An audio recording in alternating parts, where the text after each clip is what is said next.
Akpena mia fofo Michel Atiogbe nyawo ebere anya zozona gbeto adomo nyangba no gble na mola au milekboa enuke we gogoligo va essayer la débat va home kuto e va to le diome so va les podi icône kenyi a débat en tout cas otroya nyendona nu enga blemo me voir enya vale duto menami ekpele circuler wa togoto adomba le wumia et singba le miwa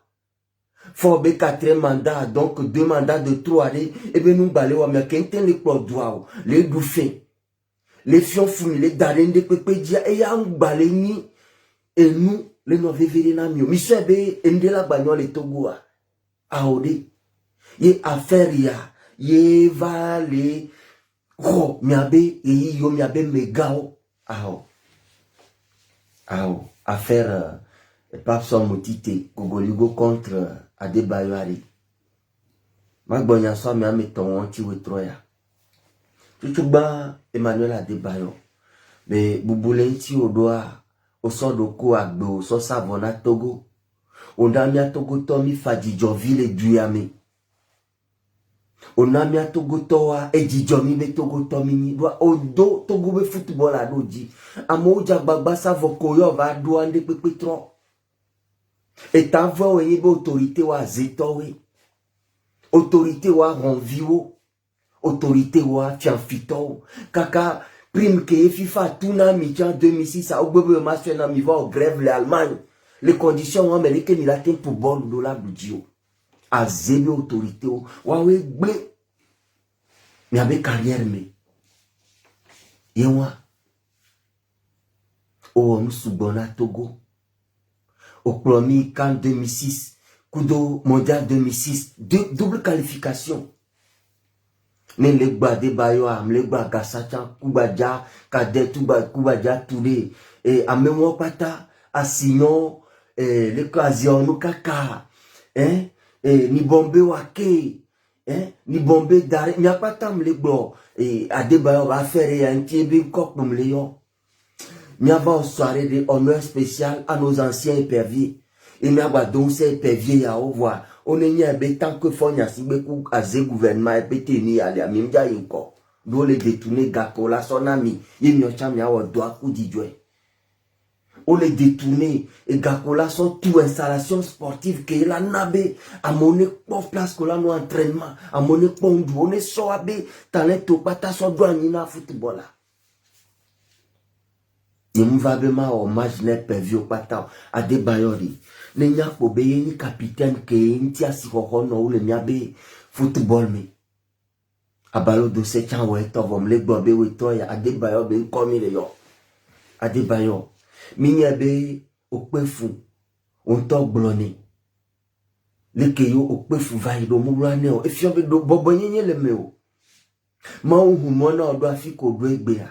olate wa munye na wa menoko okudo no commerçant vraiment bavai na ni kudo eye le joy abere afi e gota me fisi gogoli go wa chari o va ko da home kaka be vale dialo me le nti wegbe vale du gome o le pe fifi Adebayo ameko nya ebe ka oladu jeje okocha wanko kanu eto Drogba o ma si wa ben kole amegbele onti o vo so na be gawona nu na amegbele o tuna konji wona nu o la Quintinia konji ke yon deja divenavile o be gamle sintua kuto yon wala ni banka ka kuku venavio le podome e wo dore to dia e va deka be tron tu konji de la Quintinia bo mi le pea Drogba tu konji blibo onu na wa meno nye gambola ve na ni kudo amelo que la va no dalo ano nyon fule monti mena o odasi e amedi bonori o va le nyon fule monti meno Adebayo omu enyedo icône ni symbole idole national ça dit be Togo football abe ma ovi yo toni il faut m'en permettre na y avoir langage là n'avait mis à tenza mode mu gorbo yima wo vode o doit si ko fo nya simbe doit fi kem lo do le vivia ko bien me fi ke to nyombe togo to be adebayo ye poyo e wo yo jesi taro duanti jesi to mega dogbo jesi fo nya sigbo jesi ministre ko e wa adebayo yo jesi et nous collons Arsenal, Manchester City, Tottenham, Hotspur, et nous y a les Coréens. Turquie l'équipe que mon nom. Real Madrid, ma me vieux nous. Il y a mes patates dessus. Nous la signalons son tir, on est signalé que oui taodo à mes coconti. Mouni et bon jarana mon nous si gogoli gomao. Kudo pap son nous me badjawao. O nyira voa be edengba nyira obe no nyira kudo munya kpokpo ade enu kola wade ne wula nyanyira kuwa ne wula nyanyira wa nyam nyabe nya kpokpo sele ko ade bayo jode kadio ne nyon viu popo na titititi e Samuel Etoya o ebe chama o nyan suotan o la no jalousie o gba nya kpokpo lo o mu jalousie ano admirer Didier Drogba o boy no swame de wa o la no po nya popo no muni ame nyanyira si fonya si be nyanyira si be gogoli go vo bale wo nyanyira o munene o munyabe ni mu jode kawari imle onu nyebe nyo onyewa onenani manya popo inkare yi chambe munya popo to nyo o mi muona nu jojwe ni mutafuna mo ni munona nu badamo ma sinkonye le nu badamo nene nya munya popo wa ebe nyina agrotunu na nyita ogugoligwa odo vovon ewe wa di kese be gbimi ewe wa di kopi me be gaze wa le kebe no na panyado omunya popo kwire ka o fomo wa le sigbe agbeliti ni enu ke na ya moko na nuna komedi wa le pali mia kakeme mi no lycée mi o mi le ko baka o le 4e donc on a mte yona français be mo de pe be jona on la donyo no be nu ado string ade egbi o kakalaka mo afion egbi kakalaka si be pe ni elle c'est béton yo dori e forme a tocha ability et nous a dit na ko kwena mo vanya ni nko po parce que pede o be nu on sula no yon be mu nyana po na mo mu di na ko kwena mo yeno ke mu be lo comédie cha de pe mu di na ko ko même ko nu na opo ameke na mu ko nu na togo be comédie ani follow abasco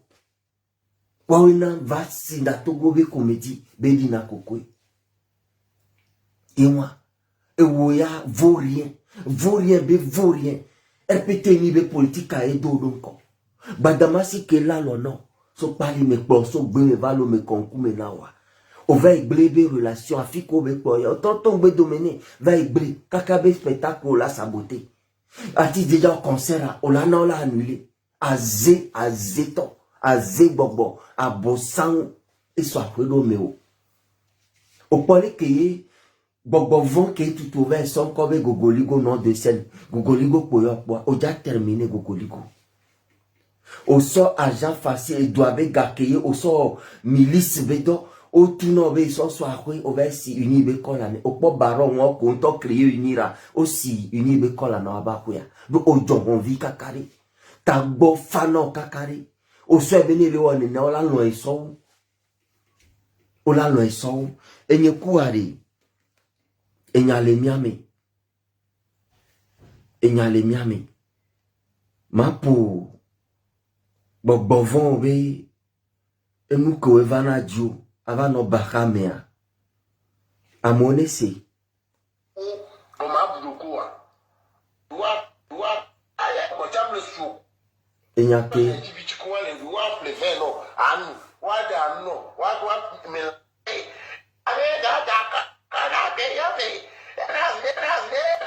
Papa Pojo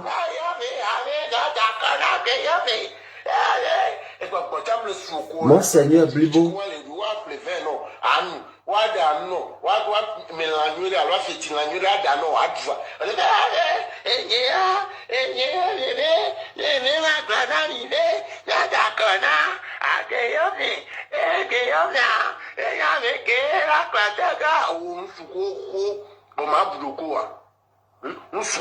ya kutogo tobe nlonzino ma budoko eh o ma bumi ya mkonyi jumevi o ma bufi ko ti dare eh no ma bumi ya jumevi o ma bufi ko ti dare o papa o to gbe o irresponsable mbuna doko o ma da simi avoa o so ebe ezevia de kakpo ina katolika Uni toja ina catholic, Anse to ina catholic, UFC to ina catholic, Parti to ina catholic, umile do mama ubezi odome. Nyenya contrat que ni kuo de kaya signé o da signé o mi avoué. No papa o ya jile ju ameken bo o ju ahon independent. Nu ko jo kaka o mu po. Ye o papa o ke ni ma o te pe no la ko la na bere. E ti ya ni ile popo ni me bere. E mu pata ni ile fa fa me. O va na bera vivena. Enya. Yele wana doreke. Le de conheçeu. Ma o ye gwana mbe. Wow. Na o de pembe na wa tiketi. Na o gwana mbe. Okpo fipodea. Okpo fipodea. Tagbo kuna okakare. Ameke ni poju le kunzizi na togo tobele o ya de auto fupepe ya ome.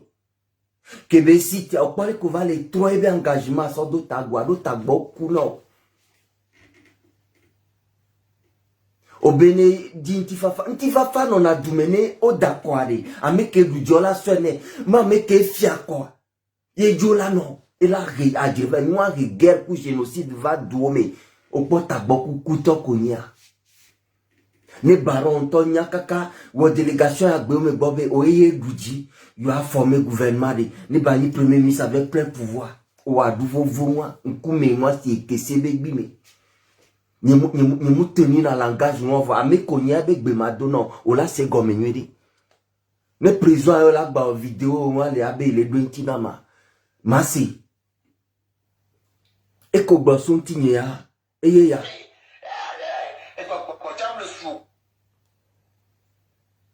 monyi mi anti obe ile gbre ya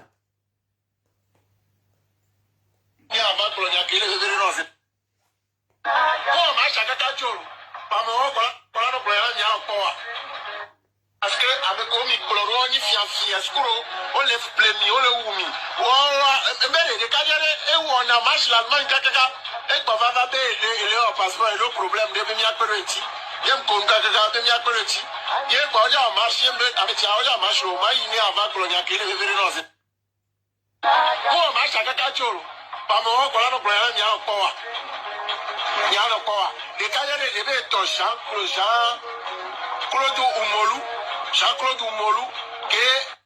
me fufu le kekeke ebe mi to me fufu keke kare pe ma le mi to me ne ebe ti me ple kweto de vie school de Koji Jean-Paul Umolu e gba va iso Ghana me to wa sida e kukure parce que non ya me para quoi para la chloro e va no tero grâce de l'indépendance ou vidéo bleu si yo aka ola be il va toi mais misère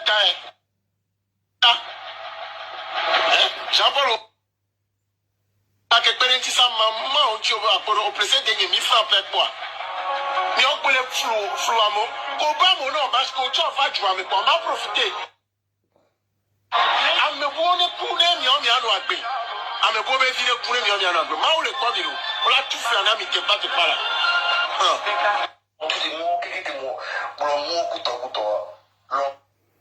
okpole ke tagbo kuna wa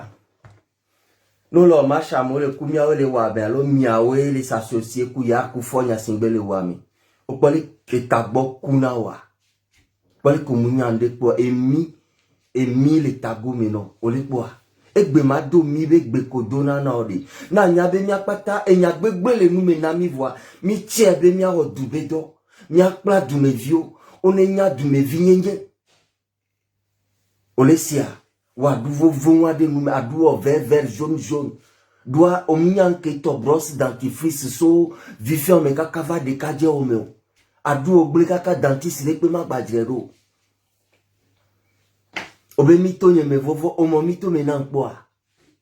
alom dama okpo mito menampo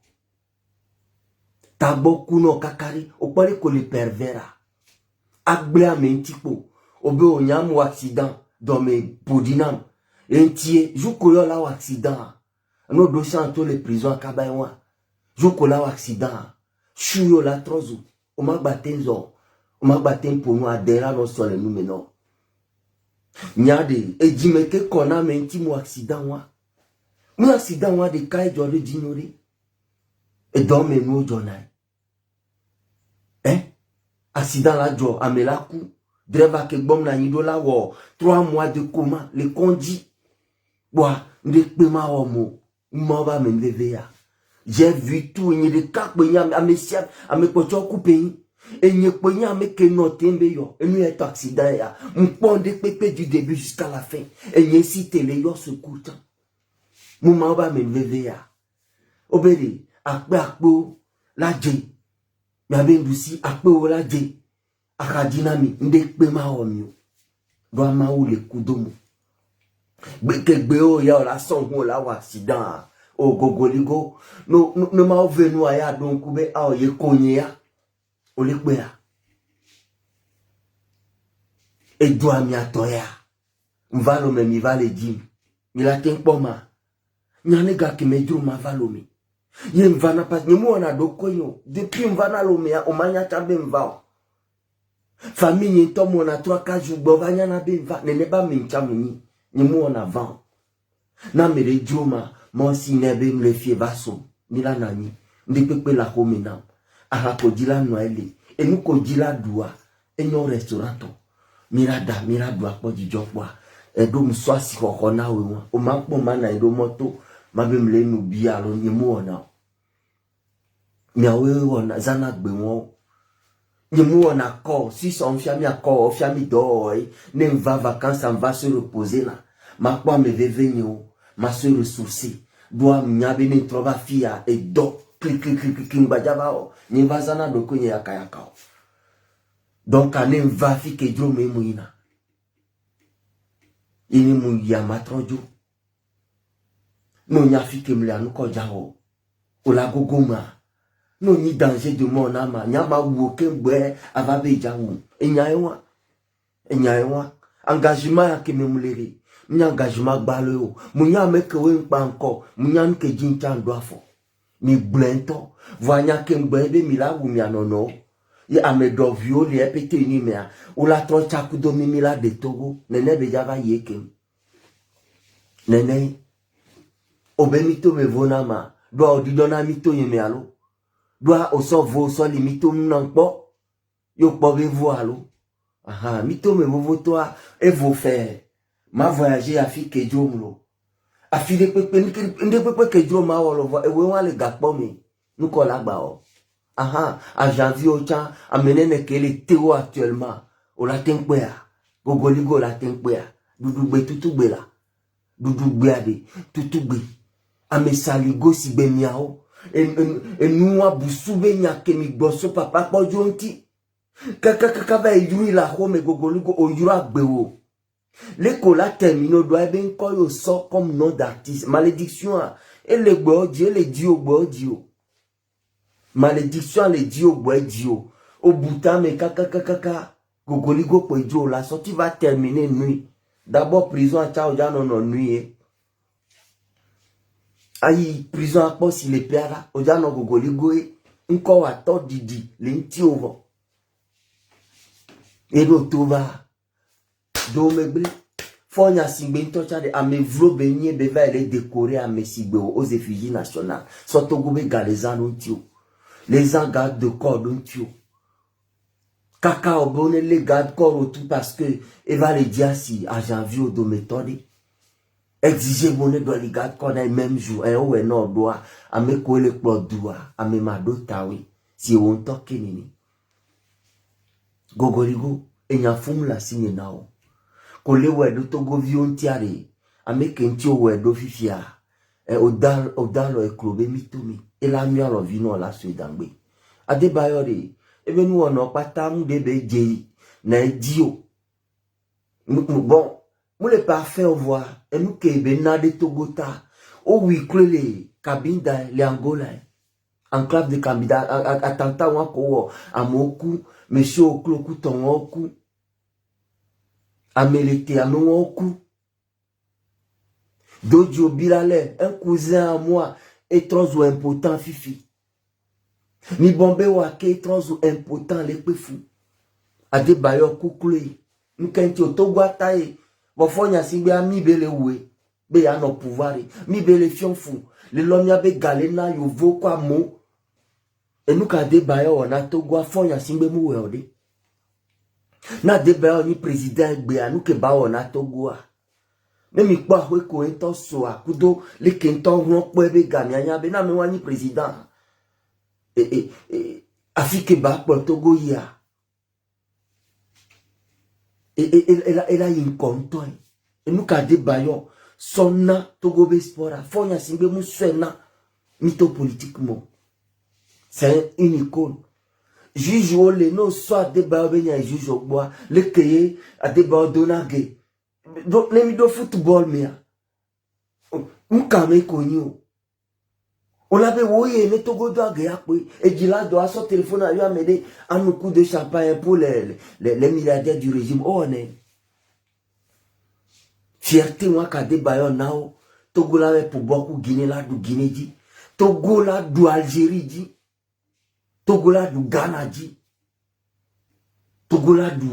Kenya dit, à du pays, à du Amé a dit. Yo, fierté, béni. Juge rôle à ezongba bleu agba de ba binya gbegbe agbori so jole ke dun la de ba ba lo me toy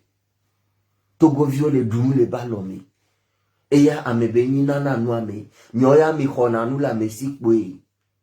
adowi no mi nyoe amoba udo pota de ba udo poto mi dona egbe a va wo nu me kenklen wa sigbe ebliko le wo ni Abe, il est doit l'homme et la main. Tu as attaqué le mauvais Togolais. Ame kosi ame moulode. Ou menacé na ale tout. Akboya kebe le mort. Ou la vala me tout na menacé mo. Wade bayo a. On menacé non. Et si ame va ebe ikan asimekpe ni. Na mele wekwe la dwe dine. Aha. Aha. Wawe troya ade bayo. Anya hadodo. Amenkuta oni. Gogoligo gonta meviwari. Il va terminer nuit. Il a terminé à Mama. Gogoligo si quoi la binti. Doa ebe le dovlo. Monseigneur Podjo kenyi maoba messiamina. Que soit bagbe na Togo. Un martyr vivant. Un héros. Comme un monstre. Libérateur comme Monseigneur Podjo. Et wo, gonta me vi moi. Ove nani bele do alo menenti. Et la dinti ola. Ole kwa sidanya. Et ko jawade. Chou la. Quand on dit le jargon médical, chou, on va basser en dépo. Là, non, je suis à délégué. Dépo, ma ola na adon kunu vloko, kaka kwari, ola ku. Tu vas terminer mal. Nyama venu mo accident mutoleme de pen baja jochon de ba lo le dini et son fiom nous de oui c'est un message. J'ai compris, j'ai vu ça mais qui délivre ncha matin dit da sename do ma usuboto munu ni nyumbada otosi o no nyame nyo matin no unir be nous dans kanwon anu ave milice armée o meu et on sort pas ma ba lo chaque jour on connaît Voya bekegbeye ola jafokwa ela vono o ma gba so onde pe nyembela assez outroya. Bon séjour en prison. Ola doit se le kolena motuna olo chatwegbe. C'est ça. Ma va papson mouti te dit et nous le badja si bebo srobe nous nene. Ah non, Colombe Soukou, nous les deux français à do la corriger, faute de grammaire. Et nos béné sobi qui nous yakobe le bois, faute que là nous mais elle a soubo. Kodi hako mabi, aba les jaloux, et yam so jesio hawa jona dynamique pour les filles d'unawe, patati patata. kaka nkejo miawe va nyuro o ma bi demi doit mi do relation mi so détruit à mea 7 ans durant mi boy côté on m'a passé les télé on m'a passé les radios on m'a bien et Facebook et YouTube a dit oui mi détruit talent moi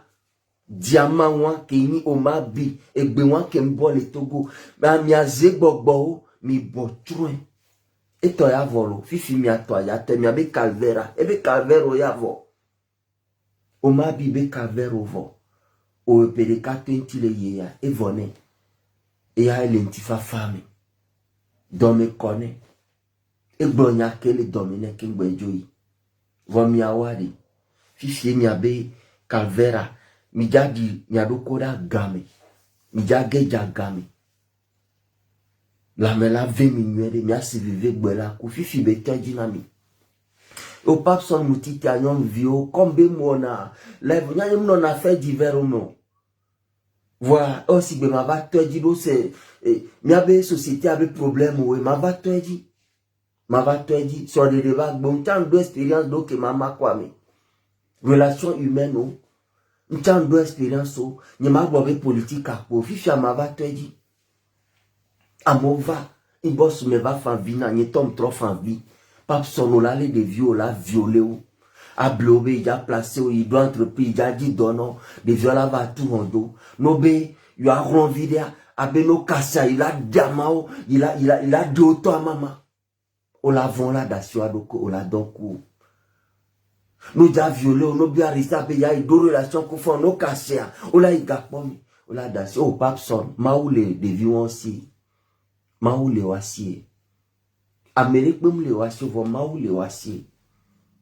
on a tout fait de nous ñom viwa kotoku debe photo a maokuto kamé agbe o veille des soins o gbare di la donc pia wo nous dans ka okui begbe pa o publier be photo so bla soukone o nyela soukwe be pe fu o brebe destiné on dibwe on a be wo nous si adawatoneni et CVV akaito na mbede les koja terminé doa et on la blanc alors là accident dia o la chakoro de kala ni basili ke timati gbana ne no chana ye mu yirado message wa dine o détruit be agbe o do vloyen tokwe be jijime vio do o de ebe enu kwasi o nu awlo fion do ronvi konya fipo devi konya on a bene otoko amele no bajojine o begbe wa egbe o ve jame bue do anu ke yo le na ko ni sexe relation azena sexe nde pepe influence azena sexe nous ko réaliser fifi ko la sofion be o do ni aleke o do do adonko je suis de la maison tu seras de la prison et du trou maintenant il est quoi mi amedo mi je chambere on ira mi ado nu vidéo nkaibe no kunu mea et nous que la signe ou tova on le au bruit grand bruit kuto ni va exposer matériel ni po ni va ni poasi ako bari ke po ya nyabe agbeto po mi matin jani gari pepe gemilaku ne pepe la tin vola signe amenu ve viama obo be sonati ne po vidéo so pe na do amonti mi awa mi babane kona la messi et nyon vire ke vire be nyayo ba sovanam be ma dede go be mu nya wa ele veve na mo le kemia de togwa e jojenye la va do le mi de nya wa to ifia o la baza relation aso ji nya na devia de e ba ta gari alors ta vire oncle et toi be no via lo fofode e galesi e bochan lesi et jo violé na devia et jo la yo la blenu pour la yotel ba donc devia alors intova kaya kona devia do wa menoi là il a abusé devia et va bloquer kakwari et nous que wele joani matin bon ami devia avec bon pas son motite kususube et la tende ne on est dromia, on est bro. Il bat ta via là, ta gagne, on nous dromé. Mais on est les tout naï. Pas son petit tébé là, mais un petit quoi, ben yo de via et oncle qui est violé nia. Ou chantage kaka quoi, oncle a t'avoir pour 500 000 nebe, il a sorti nyawa. Mais de via ne connaît pas bon, pas son koga. De via va les réclamer à, et ben njani obe yo sona. O violé à me va ba khona ya, o va ble de via nous. Les mois de via, les dons privés, il a aidé, des via, c'est reconnaissant, et gako ça des dommages au basidi, des via pour aider toi, et vous dit où, il à ta gant toi. Pas son motité, on l'a tout fait, moi, et nous, badjawari. Alors, on les que koulekeri, et nous, qu'on y a, koué à mille pots. Bon, vous voyez, pour ma bonne, nous donnons, gonta me venir à me voir, togoto. Adokele ou miami ngobea. Amekole ou le la me tout pour les swapura moji ngobea.